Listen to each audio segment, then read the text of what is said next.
Napoleon Bonaparte का जन्म 1769 में कॉर्सिका द्वीप पर हुआ था। कॉर्सिका पर हाल ही में फ्रांस का कब्जा हुआ था। युवा नेपोलियन के लिए अपनी कॉर्सिकन विरासत गर्व और संघर्ष दोनों का कारण थी। वह अपने छोटे से द्वीप घर से परे जीवन के सपने देखा करता था। वह इतिहास और सैन्य रणनीति पर किताबें पढ़ता रहता था। वह शौर्य और रोमांच के लिए तरसता था। वह सैन्य स्कूल जाने के लिए मुख्य भूमि फ्रांस चला गया। नेपोलियन गणित और सैन्य इतिहास में उत्कृष्ट थे। उनका दृढ़ संकल्प कभी कम नहीं हुआ। उन्होंने 16 वर्ष की आयु में सैन्य अकादमी से स्नातक की उपाधि प्राप्त की। फ्रांसीसी क्रांति ने यूरोप की नींव हिला दी। यह अराजकता और उथल पुथल का समय था। फिर भी यह नेपोलियन जैसे महत्वाकांक्षी युवा पुरुषों के लिए अवसर का समय भी था। वह फ्रांसीसी सेना में तेजी से आगे बढ़े। उन्होंने असाधारण सैन्य प्रतिभा और एक गहरी स्ट्रैटेजिक बुद्धि का परिचय दिया। नेपोलियन की पहली बड़ी जीत 1793 में टूलोन की घेराबंदी में मिली थी। वह सिर्फ 24 साल के थे। उनकी शानदार रणनीति और नेतृत्व ने अंग्रेजों से बंदरगाह शहर पर फिर से कब्जा करने में मदद की। इस जीत ने उन्हें पहचान दिलाई और ब्रिगेडियर जनरल के रूप में पदोन्नति दिलाई। नेपोलियन का सितारा बेआराच रहा था। नेपोलियन की शुरुआती सफलताएं उनकी सैन्य प्रतिभा का एक छोटा सा नमूना भर थी। उनकी स्ट्रैटेजिक प्रतिभा उनकी विरोधियों को पछाड़ने और मात देने की क्षमता में निहित थी। उन्होंने युद्ध के मैदान का लगातार अध्ययन किया। उन्होंने अपने अभियानों के हर विवरण की योजना बनाई। उन्होंने अपने साहस और करिश्मे से अपने सैनिकों को प्रेरित किया। फ्रांसीसी क्रांति महान राजनीतिक और सामाजिक परिवर्तन का समय था। नेपोलियन अपनी सैन्य सफलताओं और बढ़ती लोकप्रियता के साथ इस अशांत दौर में एक महत्वपूर्ण व्यक्ति बन गए। उन्होंने जटिल राजनीतिक परिदृश्य को कुशलता से नेविगेट किया। उन्होंने खुद को शक्तिशाली लोगों के साथ जोड़ लिया, जिन्होंने उनकी प्रतिभा और महत्वाकांक्षा को पहचाना। 1799 में नेपोलियन ने तख्ता पलट में सत्ता हथिया ली। उन्होंने खुद को फ्रांस का प्रथम कौंसल घोषित कर दिया। इसने फ्रांसीसी क्रांति के अंत और नेपोलियन के शासन की शुरुआत को चिह्नित किया। वह सिर्फ 30 साल के थे। उन्होंने सत्ता और प्रभाव के उस स्तर को हासिल कर लिया था जिसकी कल्पना कम ही लोग कर सकते थे। प्रथम कौंसल के रूप में नेपोलियन ने अपनी शक्ति को मजबूत करना शुरू कर दिया। उन्होंने वर्षों की अराजकता के बाद फ्रांस में व्यवस्था बहाल की। उन्होंने कई सुधारों को लागू किया, जिसने सरकार और कानूनी व्यवस्था का आधुनिकीकरण किया। उन्होंने बैंक ऑफ फ्रांस की स्थापना की। उन्होंने कैथोलिक चर्च के साथ एक समझौता किया। उनका उद्देश्य एक मजबूत और स्थिर फ्रांस बनाना था।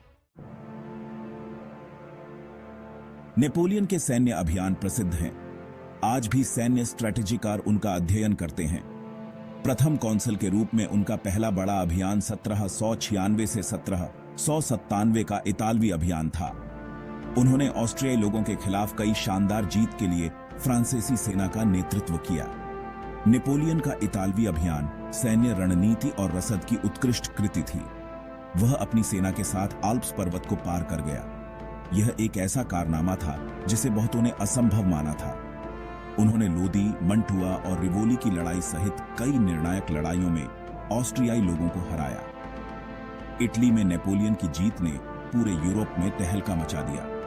उन्होंने खुद को अपने समय के सबसे महान सैन्य कमांडरों में से एक के रूप में स्थापित किया था। उन्होंने फ्रांस की पूर्वी सीमा को भी सुरक्षित कर लिया था और बहुमूल्य क्षेत्र प्राप्त कर लिया था। वह प्रशंसा और सम्मान के साथ एक नायक के रूप में फ्रांस लौटे। Section 5, a new French empire. Napoleon की महत्वाकांक्षा की कोई सीमा नहीं थी। वह केवल फ्रांस का प्रथम कौंसल बनकर संतुष्ट नहीं थे। वह अधिक शक्ति और प्रभाव की इच्छा रखते थे। 1804 में उन्होंने खुद को फ्रांसीसी सम्राट का ताज पहनाया। यह एक साहसिक और विवादास्पद कदम था। इसने प्रथम फ्रांसीसी साम्राज्य की शुरुआत को चिह्नित किया। नेपोलियन का राज्याभिषेक एक भव्य तमाशा था। यह पेरिस में नोट्रे डेम के कैथेड्रल में हुआ था।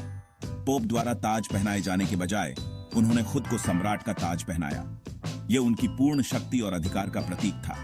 वह इतिहास पर अपनी छाप छोड़ने के लिए दृढ़ निश्चयी थे। सम्राट के रूप में नेपोलियन ने अपने सुधारों और सैन्य अभियानों को जारी रखा। उन्होंने नेपोलियन संहिता के साथ फ्रांसीसी कानूनी व्यवस्था का आधुनिकीकरण किया। उन्होंने शिक्षा प्रणाली को पुनर्गठित किया। उन्होंने आर्थिक विकास और बुनियादी ढांचे के विकास को बढ़ावा दिया।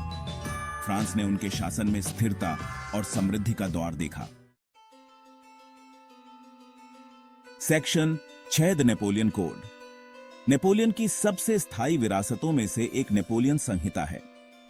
1804 में पेश किया गया यह व्यापक कानूनी कोड फ्रांस और उसके बाहर गहरा प्रभाव डालता था। इसने नागरिक कानून, आपराधिक कानून, वाणिज्यिक कानून और प्रक्रियात्मक कानून को संहिताबद्ध किया। इसका उद्देश्य सभी नागरिकों के लिए एक न्याय संगत और न्यायपूर्ण कानूनी व्यवस्था बनाना था। Section 7 master own of the battlefield. Napoleon की सैन्य प्रतिभा अपने समय में अद्वितीय थी। वह अपने करियर में 60 से ज्यादा युद्ध लड़े और केवल 7 हारे। उनकी जीत केवल सैन्य ताकत के कारण नहीं, बल्कि उनकी स्ट्रैटेजिक प्रतिभा, उनकी अभिनव रणनीति और अपने सैनिकों को प्रेरित करने की उनकी क्षमता के कारण भी थी। 1805 में ऑस्टरलिट्ज, 1806 में जेना एयूरस्टेड और 1807 में फ्रीडलैंड में नेपोलियन की जीत ने एक सैन्य मास्टरमाइंड के रूप में उनकी प्रतिष्ठा को मजबूत किया। उन्होंने कई निर्णायक युद्धों में ऑस्ट्रिया, प्रशिया और रूस को हराया। उसने पूरे यूरोप में फ्रांसीसी साम्राज्य का विस्तार किया, महाइसलैंड के नक्शे को फिर से लिखा। नेपोलियन के सैन्य अभियानों के आलोचक भी थे। उनके युद्धों में लाखों लोगों की जान गई और अपार पीड़ा हुई। हालांकि युद्ध की कला पर उनके प्रभाव से इनकार नहीं किया जा सकता है। उनकी स्ट्रैटेजियों और युक्तियों का आज भी अध्ययन किया जाता है। एक सैन्य कमांडर के रूप में उनकी विरासत आकर्षण और बहस का विषय बनी हुई है। सेक्शन 8 ह्यूब्रिस इन दी स्नो। नेपोलियन की महत्वाकांक्षा अंततः उनके पतन का कारण बनी। 1812 में उन्होंने रूस पर एक विनाशकारी आक्रमण शुरू किया। उसने 6 लाख से ज्यादा पुरुषों की एक विशाल सेना का नेतृत्व रूस के विशाल विस्तार में किया।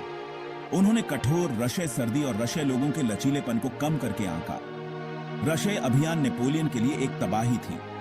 रशे सेना ने एक निर्णायक लड़ाई में शामिल होने से इनकार कर दिया। वे पूर्व की ओर पीछे हट गए। नेपोलियन की सेना को रूस में और गहराई तक खींचते हुए कठोर सर्दी शुरू हो गई और नेपोलियन की सेना ठंड, भूख और बीमारी से नष्ट हो गई। मास्को से नेपोलियन का पीछे हटना एक कष्टदायक अनुभव था। उनकी एक समय की शानदार सेना अपनी पूर्व छाया तक सिमट कर रह गई थी। रूस में आपदा ने नेपोलियन के भाग्य में एक महत्वपूर्ण मोड़ ला दिया। इसने उसके दुश्मनों को उत्साहित किया और सत्ता पर उसकी पकड़ कमजोर कर दी। Section 9 the empires exile. रूस में नेपोलियन की हार ने उसके पतन का कारण बना। उन्हें पद छोड़ने के लिए मजबूर होना पड़ा और उन्हें इटली के तट पर एल्बा द्वीप पर निर्वासित कर दिया गया। 1815 में नेपोलियन एल्बा से भाग निकला और फ्रांस लौट आया। फ्रांस में नेपोलियन की वापसी ने एक संक्षिप्त अवधि को जन्म दिया, जिसे 100 दिनों के रूप में जाना जाता है। Section 10(1) last campaign. नेपोलियन का आखिरी स्टैंड 18 जून 1815 को वाटरलू की लड़ाई में आया था। उनका सामना ड्यूक ऑफ वेलिंगटन और गेबहार्ड लेबरेक्ट वॉन ब्लूचर के नेतृत्व में एक संयुक्त ब्रिटिश और प्रशियाई सेना का सामना करना पड़ा। लड़ाई एक करट टक्कर थी। दोनों पक्षों ने दृढ़ता और साहस के साथ लड़ाई लड़ी। प्रतिभा के क्षणों के बावजूद नेपोलियन की सेना अंततः वाटरलू में हार गई। प्रशियाई सैनिकों के आगमन ने युद्ध का रुख मोड़ लिया। जीत के लिए नेपोलियन का आखिरी मौका हाथ से निकल गया। उन्हें एक बार फिर पद छोड़ने के लिए मजबूर होना पड़ा। इस बार उनका वनवास स्थायी होगा।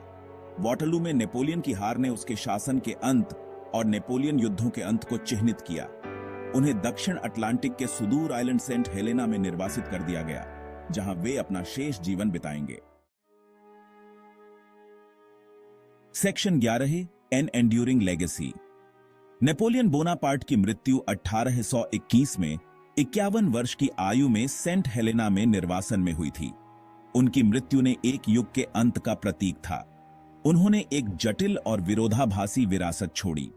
वह एक शानदार सैन्य स्ट्रेटेजिकार, एक क्रूर तानाशाह, एक सुधारक और एक सम्राट थे। नेपोलियन की विरासत पर आज भी बहस जारी है। उनकी सैन्य प्रतिभा निर्विवाद है। आधुनिक युद्ध के विकास पर उनका प्रभाव गहरा है।